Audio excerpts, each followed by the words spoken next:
Bonjour à tous, c'est Toyslayer. Aujourd'hui on se retrouve pour une nouvelle review de figurines. Il s'agit du personnage C16, tiré de l'univers de Dragon Ball.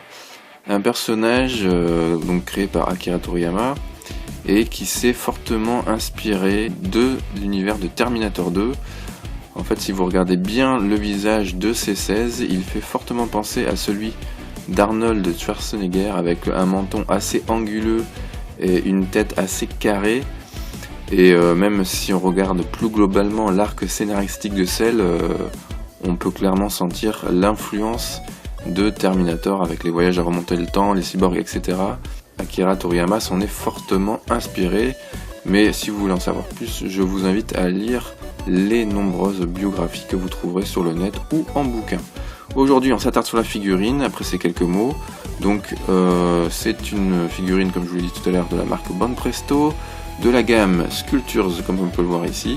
On va s'attarder dans un premier temps sur le packaging qui est franchement magnifique avec un superbe visuel de C16. Ici il y a marqué Android numéro 16, Sculpture Banpresto. Sur les côtés, un autre visuel avec cette fois-ci un aperçu de la figurine dans sa globalité. Derrière la boîte, on aperçoit en haut à gauche ici d'autres figurines de la même gamme Sculptures qui sont plus ou moins bien. On sait que il y a un peu à boire à manger dans cette collection de Banpresto Sculptures. Ici un petit récap sur le sculpteur qui a créé cette figurine. Ici un aperçu global de C16 sur l'autre côté gauche de la boîte. Sur le dessus, les logos de la gamme avec le petit autocollant Toei Animation. Et en bas, pareil, quelques liens utiles vers les différentes gammes de Banpresto. Je vous invite tout de suite à ouvrir cette figurine et à voir si elle vaut le coup ou non. A tout de suite. Alors, à l'intérieur, on a un carton. C'est assez original, c'est en forme de triangle, je sais pas si vous voyez bien. Et il y a encore pas mal de scotch, je vais essayer d'enlever tout ça. Ah non, c'est bon. Donc voici ce qu'on a dans la boîte une fois qu'on a retiré les plastiques. On a un socle magnifique avec le logo de la gamme dessus. Je sais pas si vous voyez les kanji en reflet, il est pas mal du tout ce socle. Les jambes bien mastoc de C16 et le buste et la tête en une seule partie. Je vais emboîter tout ça de suite et le mettre sur son socle. La figurine en tout cas est assez impressionnante de par sa taille. Je vais essayer de pas l'abîmer, j'ai toujours peur de l'abîmer en enfonçant. Voilà, ça m'a l'air pas trop mal. Donc voilà ce que donne la figurine une fois qu'elle est montée. Franchement elle est hyper impressionnante d'un point de vue de la taille déjà.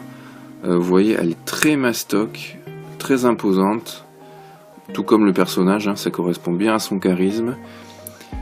On va s'intéresser d'un peu plus près aux détails, on va regarder dans un premier temps le buste. La tête est hyper fidèle, je sais pas si vous voyez des petits détails, les cernes sous les yeux, les boucles d'oreilles, le détail des pupilles et les contours des yeux. Pour les cheveux c'est assez simple, on a une couleur orangée unie.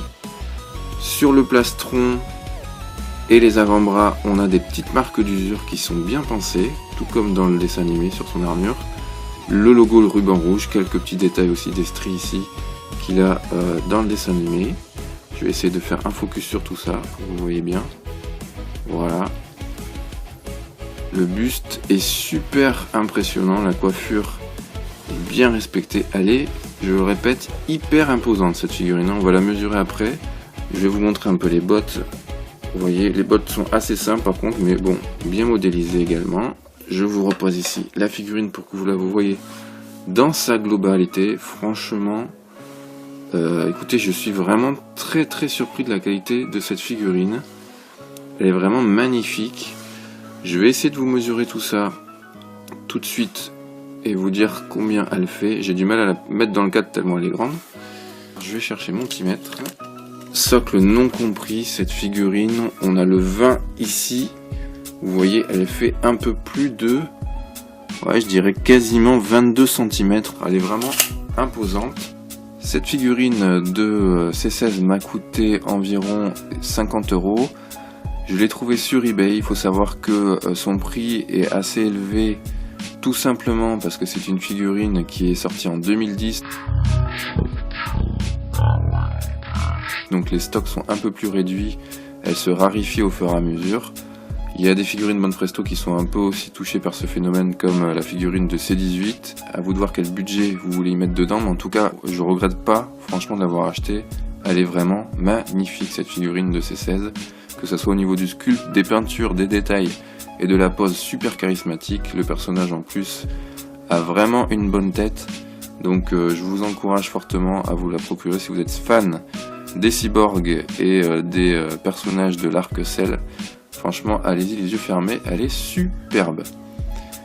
Quant à moi, je vous dis à très bientôt sur ces bonnes paroles. Si les vidéos vous plaisent, n'hésitez pas à vous abonner. À bientôt, ciao.